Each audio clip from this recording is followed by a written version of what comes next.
आपकी स्क्रीन पर जो 200 टर्म्स का एक मैसिव सा सम दे रखा है, क्या ये डरावना है?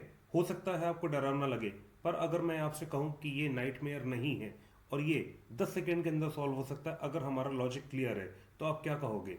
आप यही कहोगे ना कि ये हमारे लिए ब्लेसिंग इन डिस्गाइज है, गिफ्ट है हमारे लिए आईआईटी एग्जामिनर्स की तरफ से। ऐसे सवालों को तुरंत सॉल्व करने का तरीका हमको पता हो तो हम इससे समय गेन कर लेंगे अपने और सवालों के लिए। हम यहाँ पर देखते हैं हर्माइट्स आइडेंटिटी को, जो कहती है कि अगर इंटीजर ग्रेटेस्ट इंटीजर फंक्शन में हमारा x दे रखा है, अगला term x plus one by N दे रखा है, फिर x plus two by N दे रखा है, x plus three by N दे रखा है, ये चलता जा रहा है वहां तक जहां पर n हमें डिनोमिनेटर मिल जाता है और जो लास्ट टर्म आता है न्यूमिनेटर में वो हो जाएगा n माइनस वन, ठीक, यानी एक कम। तो वो nx ग्रेटेस्ट इंटीजर फंक्शन के बराबर हो जाता है। अगर हम यहाँ पर देखें तो x हमारा 1/4 है और 1/n यहाँ चलता जा रहा है, n की वैल्यू 200 है, ये 199/200 दे रखा है। इसको जब हम सॉल्व करेंगे तो हमको मिलेगा nx, जो कि ग्रेटेस्ट इंटीजर फंक्शन में जाने के बाद वैल्यू 50 दे देगा। इसका एक तरीका और भी है कि हम शुरू के 150 टर्म्स को अलग कर ले और लास्ट की 50 टर्म्स को अलग कर ले। अगर गौर से देखें तो ये 1/4 लेस देन 1 है, ये 149/200 लेस देन 1 है, यानी ये पूरा लेस देन 1 है, इससे सारे छोटे टर्म्स भी लेस देन 1 है, यानी इनके ग्रेटेस्ट इंटीजर फंक्शन हमको 0 दे देंगे।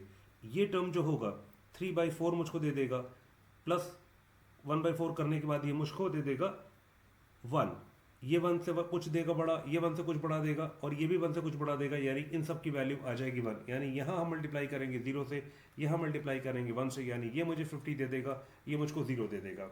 ये इसका दूसरा तरीका है जो मैंने यहाँ पर एक्सप्लेन किया है। यहाँ पर आंसर आ जाएगा 50। इसी तरीके से हम एक तरीका और कर सकते हैं।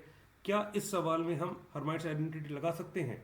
नहीं लगा सकते, क्योंकि जो लास्ट टर्म है वो आपके 1 लेस देन डिनोमिनेटर होना चाहिए, जबकि ये आपके 51 लेस देन डिनोमिनेटर है। तो यहाँ पर हर्माइट्स आइडेंटिटी नहीं लगाएंगे, हम दूसरा कॉन्सेप्ट लगाएंगे।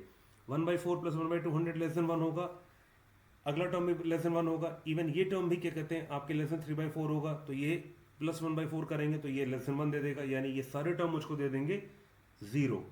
उन सब का सम क्या दे देगा? 0।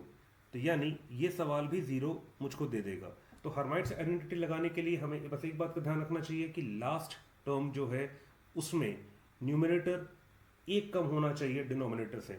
इस तरीके के और वीडियोस के लिए हमारे चैनल को सब्सक्राइब कीजिए, अपने दोस्तों के साथ इन वीडियोस को शेयर कीजिए, ताकि हम अपनी मुहिम में सफल हो जाए कि मैथ्स डरावना नहीं है। आपसे अगले वीडियो में मुलाकात होती है। Till then, it's your professor signing off. Have a nice day, bye bye.